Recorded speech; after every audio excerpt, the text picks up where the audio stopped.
planning the behavior with them.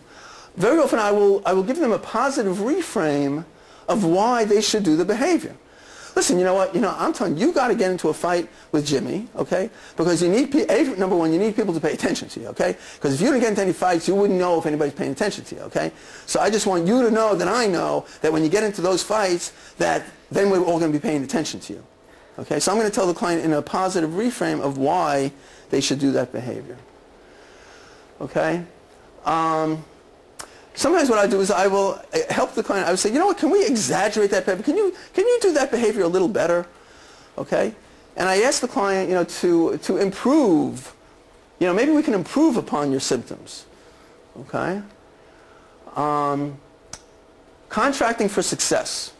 Now, normally, we get into contracts, with our clients, and the contract is designed that, if you do this and this behavior, these and this is the reward.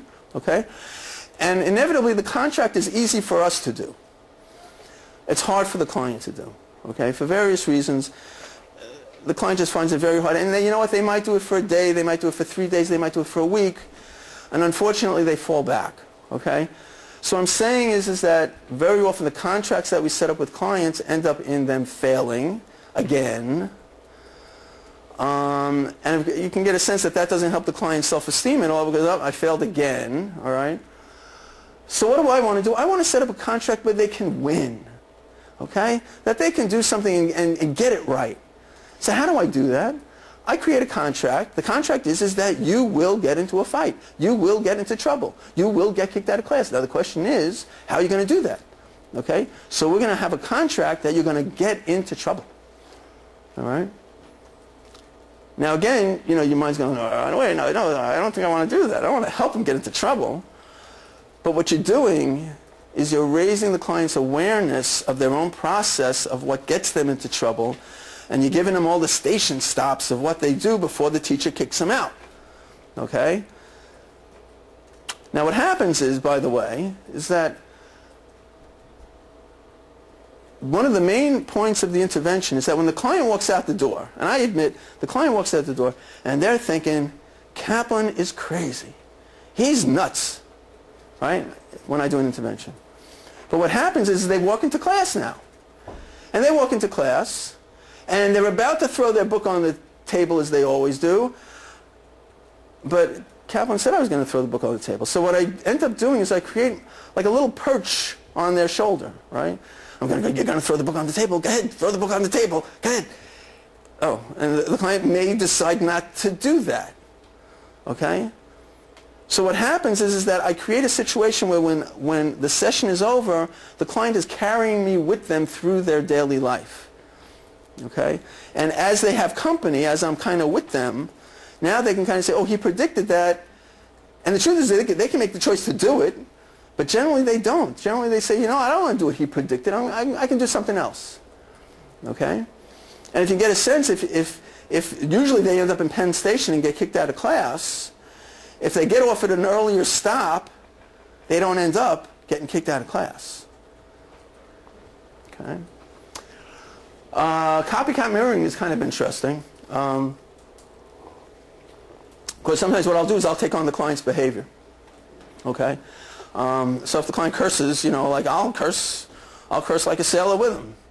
To the point that I'll even outdo the client. And they kind of realize, wow, that's kind of inappropriate. He's cursing so much. Wait a minute, I curse all the time, don't I? So they kind of do like this little double take on themselves. And I haven't told them to stop cursing, by the way. Okay? But they kind of realize what that looks like. They see themselves in the mirror. Okay? Questions? Any questions?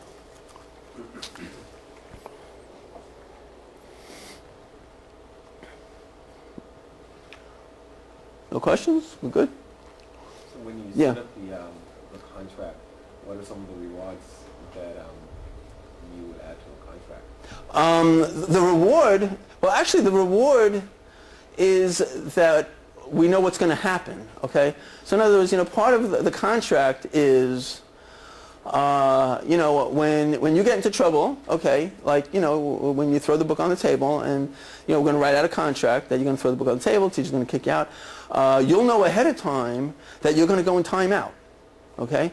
So that's part of the process. Now, I need to tell you, okay, if you break the contract, I need you to know right now, if you break the contract and you don't throw your book on the table and you don't get kicked out of class, all right, you're not going to timeout, all right? No matter what you say, no matter what you're doing, I can't put you in timeout, all right? That's the consequence of the contract. Now, if you want to break the contract, that's up to you, all right? But I'm just telling you ahead of time that if you keep to the contract, you know, then you're going to get yourself into timeout, all right? All right? Now, I know that you probably don't like going to the movies. You're not the kind of kid that likes going to the movies. I understand that. But I'm telling you right now that if you don't keep to the contract, you're going to go to the movies. All right? You hear me? All right? Don't make me say it again. All right? What's the kid thinking? He's totally confused. Right? Right? Now, if you get a sense of this, I'm not telling the kid to change. I'm telling him do what you do best. Right? We're going to contract to do what you do best. And again, what it does, it puts the kid in a win-win double bind, okay, that no matter what he does, he wins. All right?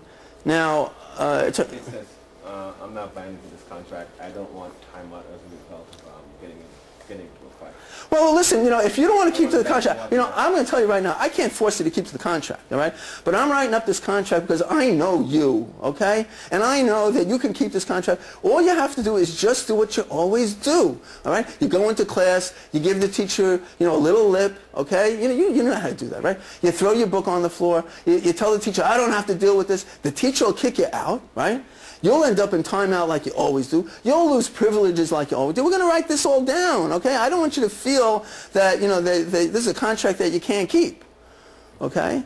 So I'm going to write this all down. Now, you know, if you break the contract, you know, I can't stop you from breaking the contract, but I just want you to know the consequences are that you're going to get some privileges back. Now, I know you can't handle the privileges. I know that. I know that.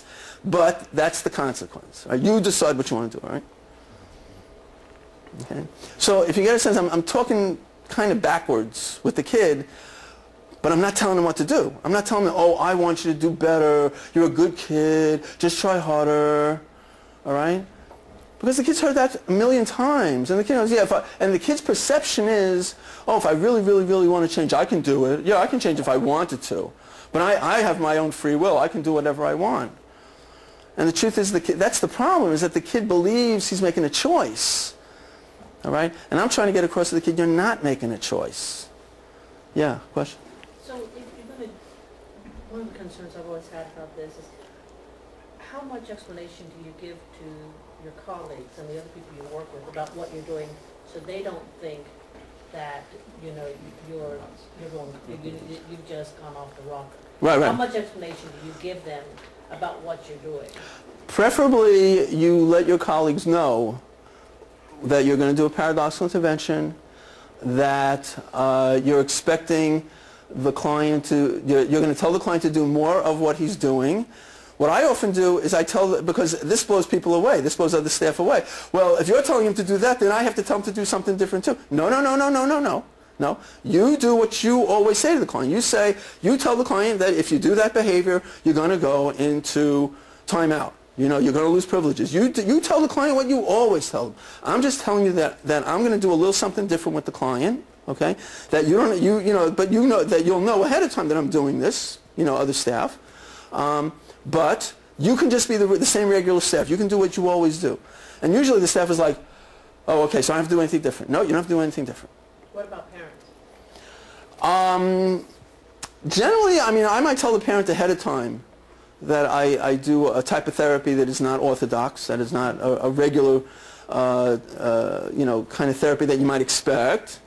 However, I'll tell you ahead of time that this usually has an impact on the kid, and that even after the first session, you may see a shift in the kid's behavior. So you're right. So you do want to let other people know what you're doing. Good point. Yeah. You brought up that you can't contract to go groom little Johnny. Correct. So what do? Well, you're jumping ahead here. Okay. But what I do is I contracted with him to get angry. Okay? Because if you can it turns out if you can undo the anger, you undo all the other stuff he's doing. Okay? Okay. Somebody moved over here? Oh, yeah, we're just thinking about, like, you know, maybe sexual behaviors or, you know, anxiety, like I mean, encouraging them with that contract. Okay, well, this is what you're going to do, and no, you're going to go and you're going to target so-and-so. Right, well, right, and that's a good point. So that's, see, the problem, let me tell you this. Paradoxical interventions are a sharp knife, okay? And as you can imagine, a sharp knife can either hurt somebody, or a sharp knife in the hands of a surgeon can actually help somebody heal, okay? So what I do tell people is, you need, see, sometimes people see a paradoxical intervention, they go, oh, it's reverse psychology, so I'm going to tell the client to go left, I really want him to go right, and I'm going to tell him to do one thing, but I want him to do something else, okay? The problem with that is that it's not an educated way of doing the intervention. You're doing something that seems like paradoxical intervention, but you're doing reverse psychology, all right? And the problem with that is you as the clinician can end up in trouble. Okay? So my suggestion is to do it an educated intervention. So in other words, if you have somebody who's doing a criminogenic behavior, you can't tell the client, you can't prescribe that criminogenic behavior, because you can imagine you go in front of the judge says, well, did you prescribe the client to do that behavior? Yeah, I did. Uh-huh. Okay, director, get rid of this guy, okay? So what you want to do is you want to do a strategic intervention, as we'll show later, that how the strategic intervention will affect the targeted behavior. Okay? All right, quick question, yeah? Yeah, well, I was just wondering, how do you, with the client, identify those, what you characterize as station stops, in a way that's credible to the client? The client usually tells me the station stops. The client will tell me, I will say to the client, like, hey, you got kicked out of class. What happened before you got kicked out of class? Where were you before? And the client will tell me, well, I was playing in the hallway, and I was late for class already, and I came into class late. All right, once the station stop on. Okay, so you came into class late, and then what happened? Well, the teacher yelled, she said, Johnny, you're late again. And I said, well, screw you, teacher. Station stop number 2, okay? And the teacher told me to sit down, and the teacher said, open the book. I said, I didn't feel like opening the book. So I threw the book on the floor. Station stop number 3, okay? So the client gives me the station stops, and then what I do later is I'm going to feed those station stops back to the client of how to get kicked out of class again, okay? So if you can get a sense of what's happening, it's raising the client's awareness of what he's doing. It's not that in the kid's mind, he just happened to get kicked out of class again. It just happened to happen. Okay? And the point is, it didn't just happen to happen. There were things that happened before that kind of worked his way up.